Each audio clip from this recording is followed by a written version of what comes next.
Shalom Aleichem. Thank you very much for joining us on the Congregation Kol Emes television show. This week's parsha that we read in synagogues all over the world is called Parshas Chukas. It comes from the book of Numbers. And I wanted to discuss a little bit, based on the classical commentaries, a little bit of commentary on the book of Numbers, chapter 21.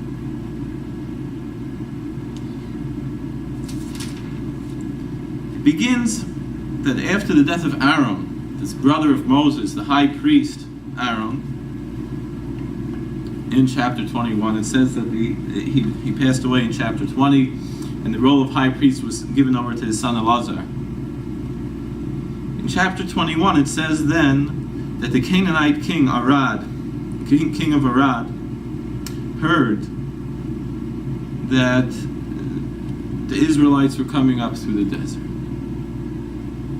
And so the Israelites, it says in verse 2, that they made a vow to the Lord and said, if he will deliver this people into my hand, I will consecrate their cities. And the Lord heard the voice of Israel, and he delivered the Canaanite and consecrated their cities. The name of the place was Hormah. The sages say that the reason why they were able to attack was that temporarily after the passing of Aaron, the pillar of cloud that protected them surrounded them, the walls of cloud that surrounded them for 40 years in the desert, was temporarily removed, and so the protection was removed, and so they were open to attack. Afterwards, they journeyed from Mount Hor, which is where Aaron died, by the way of the Sea of Reeds, to go around to the land of Edom, the cousins of the Israelites, the land of Esau, the brother of Jacob. But then the people spoke against God and Moses, and they said, why'd you bring us up from Egypt to die in this wilderness? It says in verse 5. There's no food and there's no water, and our soul is disgusted with this insubstantial food, the manna. So what happened? In verse 6 says, God sent the fiery serpents against the people, and they bit the people. A large multitude of the Israelites passed away. And then the people came to Moses and said, we have sinned, for we have spoken against the Lord and against you. Pray to the Lord that he remove from us the serpent. And Moses prayed for the people. The Lord said to Moses after the prayer, and he said, make yourself a fiery serpent and place it on a pole. And it will be that anyone who is bitten will look at it and live. Moses made a serpent out of copper, a copper snake, and placed it on the pole. So it was that if a snake bit a man, he would stare at the copper snake and live. And that's what happened. And that's actually the source for, doctors often have the symbol of a doctor is a snake on a stick. This actually comes from this biblical verse in the book of Numbers, chapter 21, verses 8 and 9. Okay. Our sages in the Mishnah, Rosh Hashanah, say that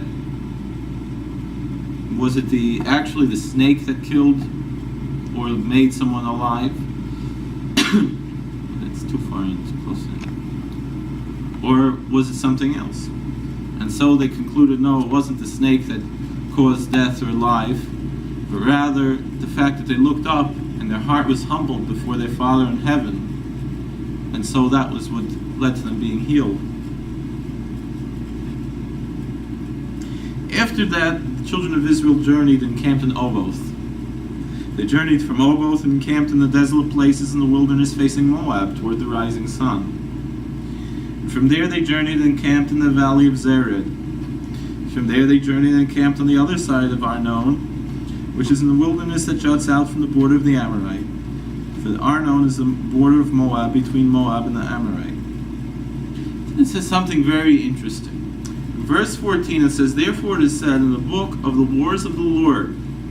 What is this book of the wars of the Lord?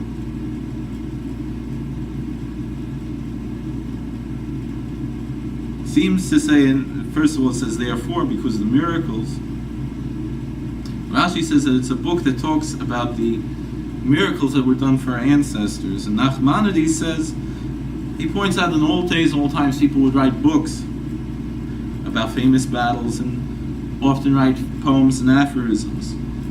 The Ibn Ezra said that this book originally started, the first author of this book was Abraham, and that throughout history his descendants added on to their book and then eventually became lost. However, a small portion of it God decided should be immortalized forever in the words of Scripture. That which it says in the book, it starts off with the following words of poetry. It says,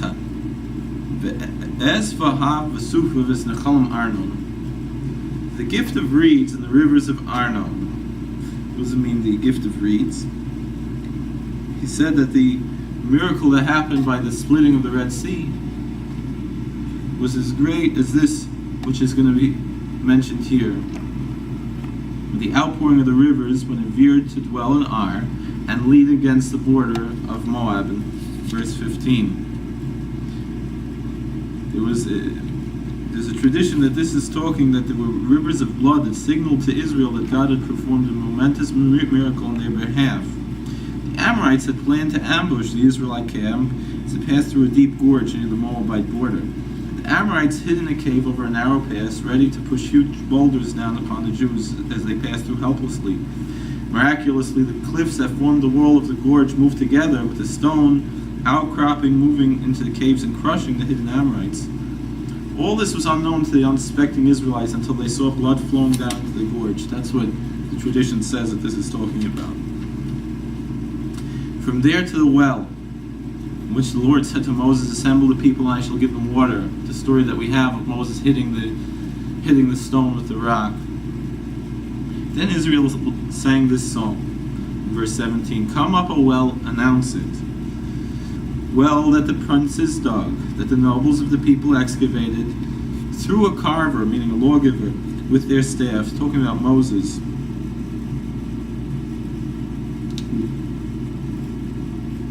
A gift from the wilderness. A gift went to the valley, and from the valley to the heights, and from the heights to the valley, in the field of Moab, at the top of the peak, overlooking the surface of the wilderness. That's what it says in the verse. The holy tzaddik, the Kedushas Levi, the Rabbi Levi Yitzchak, and Sarasashim Everditcher of Schus Yigin Aleinu, Al Kol Yisrael, brings the following comments to this from the book of Numbers, chapter 21. It says, "Az Yashir Yisrael Alevei Anu La Bercha Fruasarm Kuruch Nedivei Am."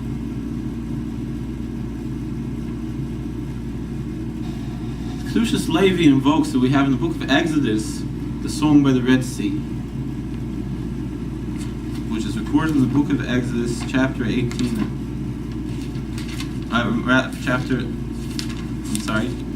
Chapter 15.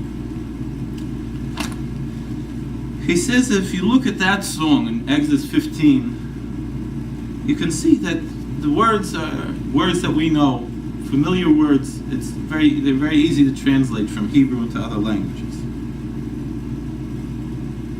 However, this particular song is very difficult to translate because the words aren't normal words in Hebrew. And it's hinting to deep secrets which are hinted to that you have to understand. The answer is, it says in the Talmud, that the song that was sung by the Red Sea with the Israelites, Moses and the Israelites saw with a very clear vision, like seeing through clear glass. That's what it says in the Talmud Yevamos, page 49b. Therefore, the prophecy was said without hinting, without secrets, in order to understand. This song in the book of Numbers, chapter 21, the Israelites said without Moses. So they didn't have the clear prophecy of Moses. It was a lower level of prophecy. Like Rashi says, that's why it doesn't mention Moses' name. Therefore, this particular song is said on a lower level of prophecy, which has hinting to secrets, and not every word could be understood in a simple way. The Rabbi says now he's going to explain what does these words mean in this song. It says that it means that God made a miracle for the Israelites because they were asking God to save them from all of their troubles. And God accepted their prayers and did a miracle to save them from all their troubles, just like the miracle at the Red Sea.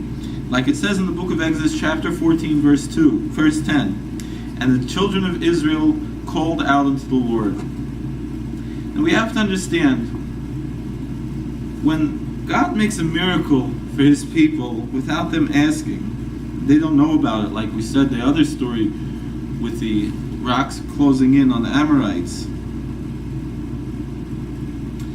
We got to ask, why would God do such a miracle without them asking? Like this miracle, like it says that about the well that was dug by the princes. What does it mean? Rashi says, that they didn't know at all what happened, and this miracle was on this level. Because we already explained what we said. We say in our liturgy on the Sabbath, in Kedushas Keser, the Musaf Kedusha, it says the following words: Hein ga'alti eschem achris kereishis. Behold, I will save you, redeem you in the end, just like in the beginning.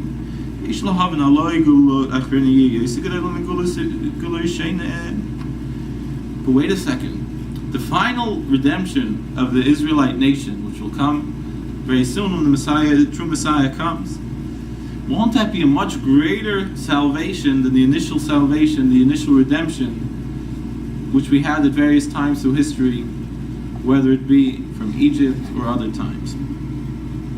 Which one do you compare to the other one? We're saying that the end will be like the beginning. What do you mean it will be like the beginning? You should say the beginning will be like the end. Usually you say when something's like something else. It's like it in the sense that the first thing that you're comparing to is actually greater. Do you really compare a smaller thing to a bigger thing? No. Our sages say, what does it mean that God will save us in the end like in the beginning? Brings down the teachings from Elijah the prophet in Tanav Eliyahu 14. It says, "Bereishis b'shvili Yisrael sheniku reishis, v'nivru kol olam b'shvili Yisrael." In the beginning, what does that mean? It means for the sake of the beginning, for the first one, the firstborn of God, which are the Israelite nation. And the whole universe was created for their sake. And we see so that really all of the universe and all the spiritual worlds are created for the sake of the Jewish people. And the whole world is receiving all of its blessing and life force because of the Jewish people. The land itself needs to do the will of the servants of God for their sake, because it was created for their sake. And this is the way that the world is fixed. That it does on its own the will of the servants of God for their sake. The truth is that when there is some revelation of some aspect of godliness in the lower worlds, you have the first thought. What does it mean, the first thought? I mean, the thought for the sake of the firstborn Son of God, the Israelite nation. Then the earth itself does good for the Israelite nation, for the Jewish people. We're not talking about politics, we're talking about this spiritual entity. Because it was created for its sake.